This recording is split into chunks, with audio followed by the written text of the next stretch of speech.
जय हिंद दोस्तों। स्वागत है आप सभी का मैथ्स एनवाइसिड में। करते हैं हम लोग मैथ का प्रैक्टिस सेट जो सभी कॉम्पिटिटिव एग्जाम के लिए बहुत ही इंपॉर्टेंट है। देखते हैं क्वेश्चन नंबर एक। देखिए क्वेश्चन नंबर एक। एक दुकानदार किसी वस्तु का मूल्य 4000 अंकित करता है। एक त्योहार के दौरान वह सबसे पहले अंकित मूल्य पर 25% की छूट प्रदान करता है। एक सप्ताह के बाद वह अधिक लाभ अर्जित करने के लिए छूट वाले मूल्य में 20% की वृद्धि करता है। इन क्रमिक परिवर्तनों के बाद वस्तु का अंतिम विक्रय मूल्य क्या होगा? देखिए, कितना विक्रय मूल्य है वस्तु का? सॉरी, अंकित मूल्य। अंकित मूल्य क्या होता है? Mark price. देखिए, मार्क प्राइस क्या होता है? मान लीजिए आप एक शॉप पर गए सामान खरीदने के लिए। उस पर कितने रुपए पड़े हुए हैं एमआरपी? वो 100 रुपए पड़ा हुआ है। आपने दुकानदार से थोड़ी-सी बार्गेनिंग की, उसने कहा चल भाई तू अपने घर का बंदा है, तेरे लिए मैं 10 रुपए छोड़ रहा हूँ, वस्तु तुझे कितने में मिलेगी अब? 90 रुपए में मिलेगी, ठीक? तो जो ये 100 था, ये तो हो गया मार्क प्राइस जिसे हम एमपी अंकित मूल्य बोलते हैं, ठीक? और जो 90 है, ये हो गया सेलिंग प्राइस। किसके लिए? दुकानदार के लिए। लेकिन आपने तो 90 में वस्तु खरीदी है, तो ये होगा आपके लिए सीपी जिसे हम बोलते हैं कॉस्ट प्राइस या फिर क्रय मूल्य, ठीक? ये चीज़ समझ में आई? हम सवाल देखते हैं, ठीक? मार्क प्राइस हमारे पास कितना दे रखा है?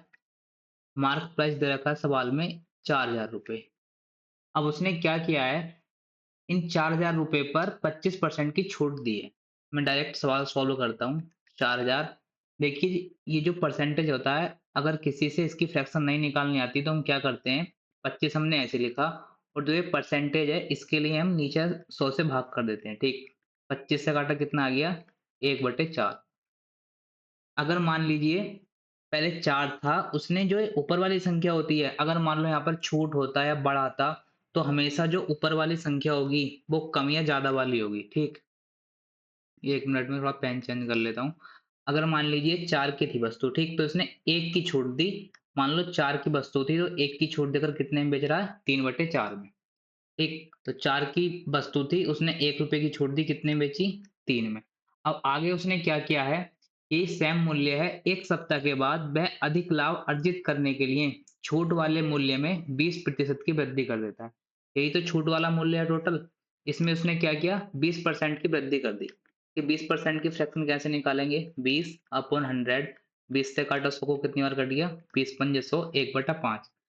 कहने का मतलब ये है, अगर 5 की वस्तु थी, तो उसने वृद्धि की, 5 में 1 की वृद्धि होगी तो कितना आएगा? 6। अब मैं इसको सॉल्व कर लेता हूँ। सॉल्व करने के लिए कलर ले लेते हैं ये वाला। देखिए 4 से काटा 1000 बार और 5 से इसको काटूँगा, 5 दूनी 10, कितनी बार? 200 बार। 6 तिया 18, 18 दूनी 36। कितने रुपए में उसने वस्तु बेची? 3600 रुपए में। Option number A. उम्मीद करता हूँ दोस्तों सवाल समझ में आया होगा। देखते हैं नेक्स्ट क्वेश्चन, क्वेश्चन नंबर 2। देखिए क्वेश्चन नंबर 2 क्या है? एक टेलीविज़न का अंकित मूल्य 50,000 रुपए है। एक खुदरा विक्रेता पहले 70% मूल्य पर 15% की छूट देता है और शेष मूल्य पर 5% की छूट देता है। दी जाने वाली कुल प्रतिशत छूट क्या है? देखिए इस सवाल में 5,000 रुपए का कोई लेना-देना नहीं है, ठीक है? ये सिर्फ़ झांसा देने के लिए आपको दिया गया है, इसको हम ऐसे सॉल्व कर लेंगे। मान लो कोई भी तुम्हारे पास मूल्य है, मैंने उसको 100 रुपए मान लिया, ठीक? उसका 100 का 70%, 70, और बाकी कितना रह गया? 30%, ठीक? अब उसने क्या काम किया है, इस 70% पर कितने की छूट दी है? 15% की, और जो बाकी बचा 30, उस पर कितने की छूट दी है? उस पर दी है 5% की छूट। अब उसने टोटल छूट पूछी है। देखिए इसको हम बहुत सारे तरीकों से कर सकते हैं, लेकिन मैं इसको आपको 2 तरीके से बताने वाला हूँ। सबसे पहले हम लगाते हैं इसमें जेएसएम। देखिए जेएसएम क्या होता है, जो ये अनुपात होता है इसको सरल अनुपात में बना लो। कहने का मतलब ये है, इसको छोटा कर लो, ठीक? अब जेएसएम लगाने के लिए इसमें सबसे छोटी वाली संख्या को मान लो कि हमारा जो टोटल होगा वो संख्या रही होगी, ठीक? तो मैंने मान लिया 5 जो होगी टोटल प्रभावी छूट होगी, सही? अब इस 5 से जो ये वाला होता है इसको कंपेयर करो, ठीक? इससे कितना ज़्यादा है? 10 ज़्यादा है, ठीक? अब जो ये रेशो होता है, इस रेशो से यहाँ पे गुणा करनी पड़ती है। ये रेशो कितना है? इनटू 7।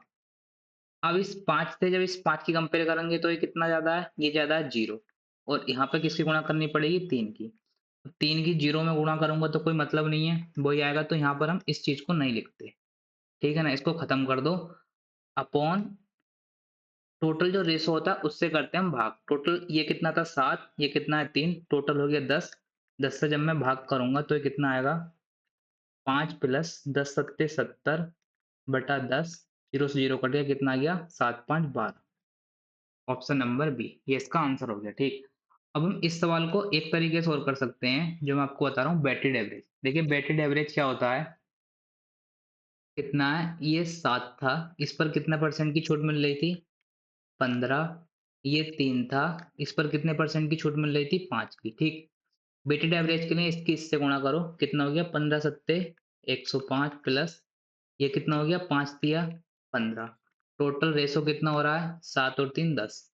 ये टोटल कितना ये हो गया 5 और 5 10, एक और एक 2, 120 बटे 10, 0 से 0 कटा, कितना आ गया 12। ऑप्शन नंबर बी, ठीक। जो दोस्तों तरीका आपको पसंद आए वो तरीका लगा सकते हो। चलते हैं हम लोग क्वेश्चन नंबर 3 की तरफ।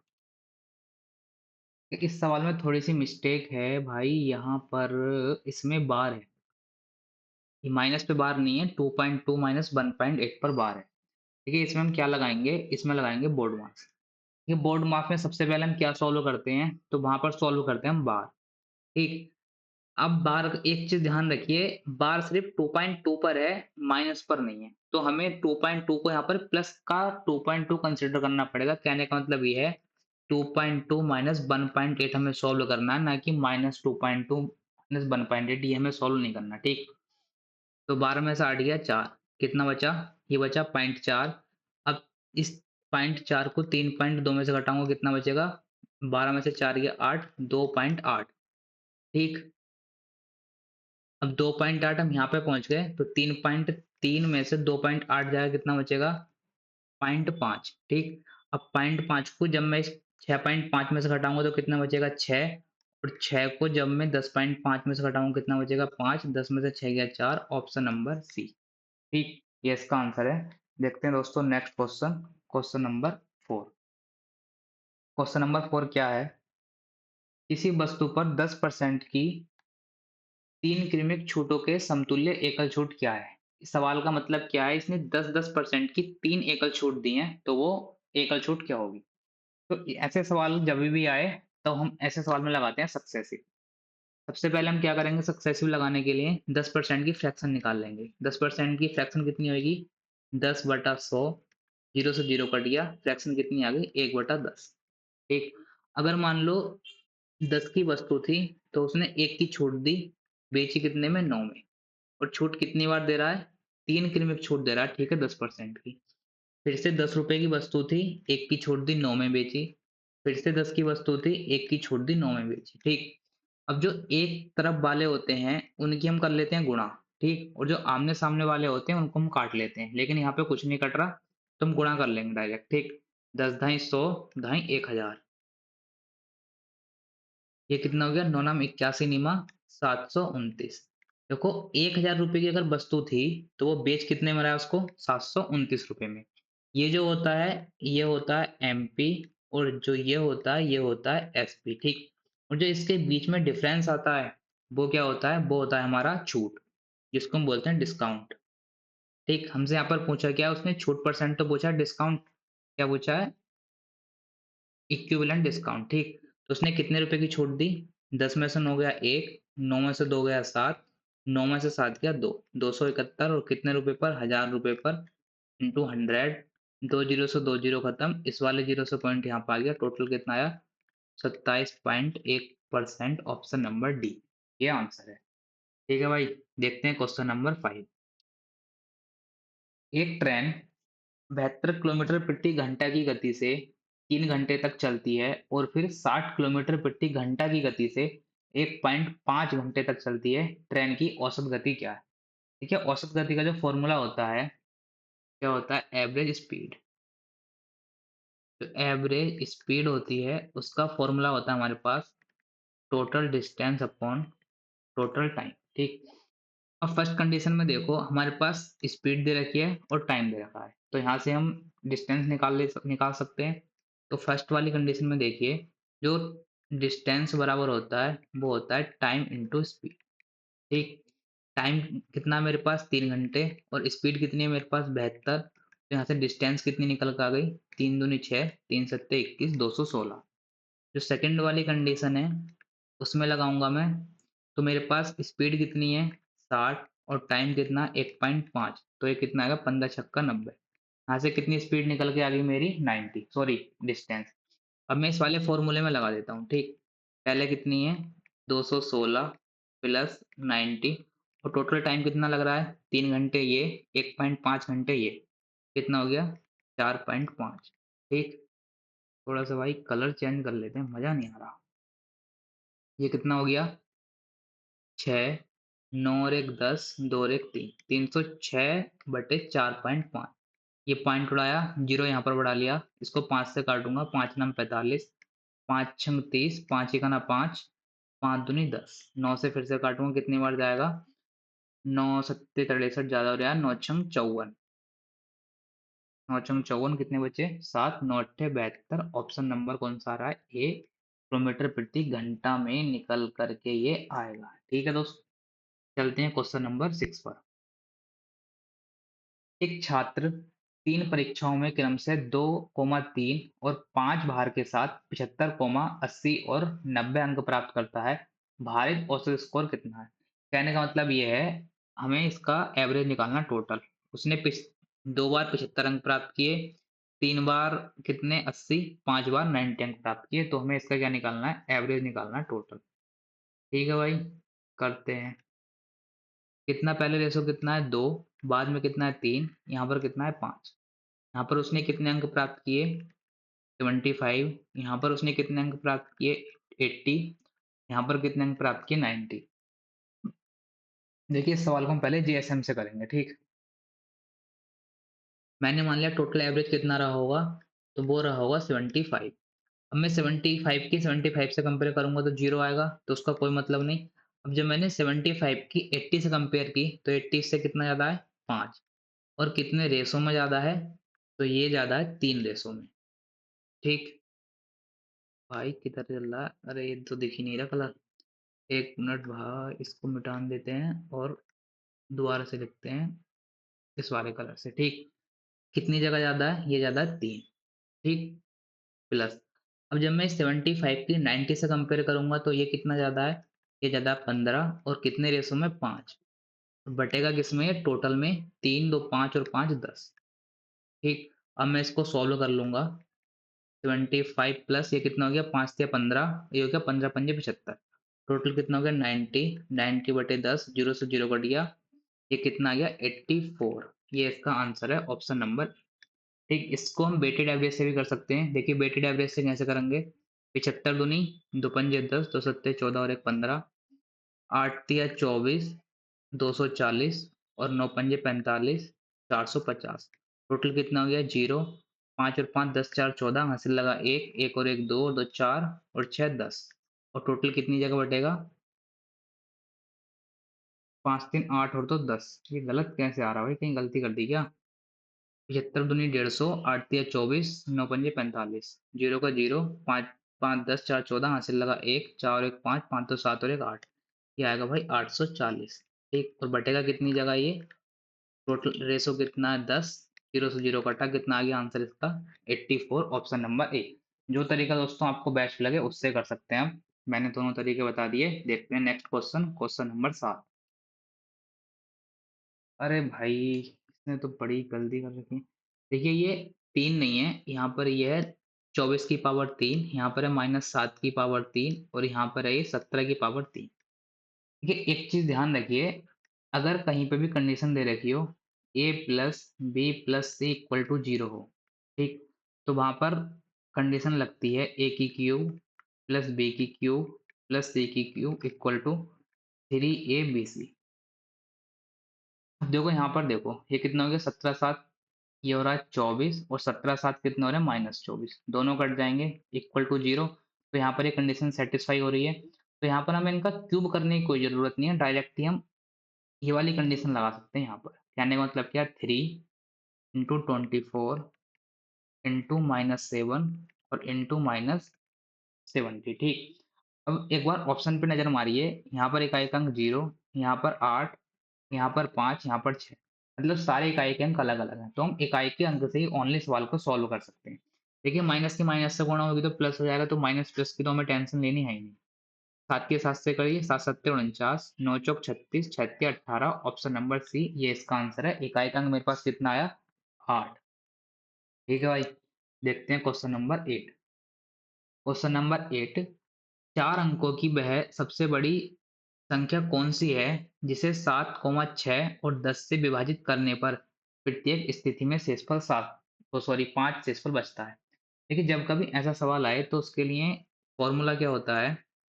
ये होता है एलसीएम इंटू के प्लस जो शेषफल बचता है वो। ठीक, एलसीएम कौन सी संख्याओं का, जो टोटल ये संख्या दे रखी होती है इनका एलसीएम, और के यहाँ पर हम रखते हैं प्रोडक्ट, मतलब इस संख्या के पास तक पहुंचने के लिए। मान लो किसी संख्या का 10 एलसीएम आ गया, ठीक, और हमें पहुंचना है 4 अंकों की बड़ी से बड़ी संख्या पर। तो हम 10 से में अगर शेषफल जोड़ेंगे तो वहां तक तो नहीं पहुंच पाएंगे, मतलब बहुत रेयर चांस है। तो यहाँ पर हम जो के होता है, के का मान होता है कोई भी संख्या 1 2 3 4, तो हमें वहां तक पहुंचने के लिए जितनी बड़ी संख्या पूछी हमसे, तो यहाँ पर हम उस संख्या से गुणा करते हैं। ठीक है, ये चीज समझ में आ गई। अब देखो भाई, इसको मैं इस तरीके से तो नहीं बताने वाला, मैं इसको शॉर्टकट तरीके से बताने वाला हूँ। ठीक है, शॉर्टकट तरीका क्या होगा इस सवाल का? देखो जो भी ये मैंने अभी क्या आपको फॉर्मेट क्या होता है, एलसीएम इंटू के प्लस रिमाइंडर। ठीक, अब जो भी सवाल होगा, जो भी ये ऑप्शन है, उसमें 5 ऐड हो रखा होगा। ठीक, अगर मैं इन सब में से 5 घटा दूं, ठीक, क्योंकि इसमें 5 ऐड हो रखा है, अगर मैं 5 घटा दूँ, तो वो संख्या 7 से भी कटेगी, 6 से भी कटेगी, 10 से भी कटेगी। और 10 से विभाजित होने के लिए क्या ज़रूरी है? किसी भी संख्या का जो पहला अंक होता है, इकाई का अंक होता है, वो 0 होना अनिवार्य है, ठीक? तो मैंने 9 में से 5 घटाया, कितना आया? 4, ये नहीं होगा। 13 में से 5 घटाया, कितना आया? 8, ये नहीं होगा। 14 में से 5 गया 9, ये नहीं होगा। 5 में से 5 गया 0, यही इसका आंसर होगा, ठीक है? क्योंकि 5 में से 5 जाएगा 0, और ये संख्या कितने से कटेगी? 10 से कटेगी, तो इसका आंसर क्या होगा? 9875। ठीक है भाई, देखते हैं क्वेश्चन नंबर 9। क्वेश्चन नंबर 9 क्या है? यदि 5 और 10 दिए गए हैं, तो इन संख्याओं का तृतीय अनुपातिक क्या होगा? कहने का मतलब ये है, इसने तृतीय अनुपात पूछा, ठीक? जो तृतीय अनुपात होता है, उसका फॉर्मूला क्या होता है? तो भाई जो थर्ड प्रोपोर्शन होता है, उसका फॉर्मूला होता है बी स्क्वायर अपॉन ए। तो बी का मान कितना है? 10 इंटू 10/5, 5 से काटा 2 बार, कितना आ गया? 10 दूनी 20, ऑप्शन नंबर डी। ठीक है, भाई देखते हैं आज का लास्ट क्वेश्चन, क्वेश्चन नंबर 10। बढ़िया क्वेश्चन है एकदम। क्वेश्चन नंबर 10 क्या है? ए बी सी डी एक चतुर्भुज है जिसमें ए बी और डी सी पैरेलल है, और ई और एफ क्रम से विकर्ण ए सी और बी डी के मध्य बिंदु हैं। यदि ए बी कितनी दे रखी है? 74, बी सी 91 और डी सी 26 और ए डी 39। तो हमसे पूछा गया ई एफ की लंबाई क्या होगी, मतलब जो विकर्ण है उनके मिड पॉइंटों के बीच की दूरी क्या होगी। देखिए जब भी कभी हमारे पास ये समलम चतुर्भुज दे रखा हो और उसके विकर्णों के बीच, जो विकर्ण होते हैं, विकर्णों के मिड पॉइंट के बीच की दूरी पूछी जाए तो क्या फॉर्मूला होता है? तो ये होता है बड़ी वाली भुजा, जो पैरेलल भुजाएं होती हैं उनका डिफरेंस, इसको काटो, मतलब जो पैरेलल भुजाएं होती हैं उनका डिफरेंस अपॉन 2। तो ये कितनी है? ये मेरे पास 74, और ये वाली साइड कितनी है? ये 26/2। कितना आया ये? 14 में से 6 गया 8, 6 में से 2 गया 4/2, कितना आ गया? तो ये आ गया 24, ऑप्शन नंबर ए। पर मान लो दोस्तों हमसे पूछता जो ये वाली साइड है बिना पैरेलल, ये वाली हट जा भाई, और ये वाली, इन दोनों को जो मिड पॉइंट है इनको मिलाने वाली रेखा की हमसे डिस्टेंस पूछता कितनी है। तो यहाँ पर हमने लिया डिफरेंस, तो यहाँ पर ले लेते हैं इन दोनों का योग। कहने का मतलब ये है 74 प्लस 26/2, तो कितना होता है ये? 6 4 10, 7 2 9 और 1 10/2। तो ये कितना आता मेरे पास? ये आता 50। ठीक है दोस्तों, आज की क्लास रखते हैं यहीं तक। अगर क्लास पसंद आए तो चैनल सब्सक्राइब कीजिए, वीडियो लाइक कीजिए। Thank you.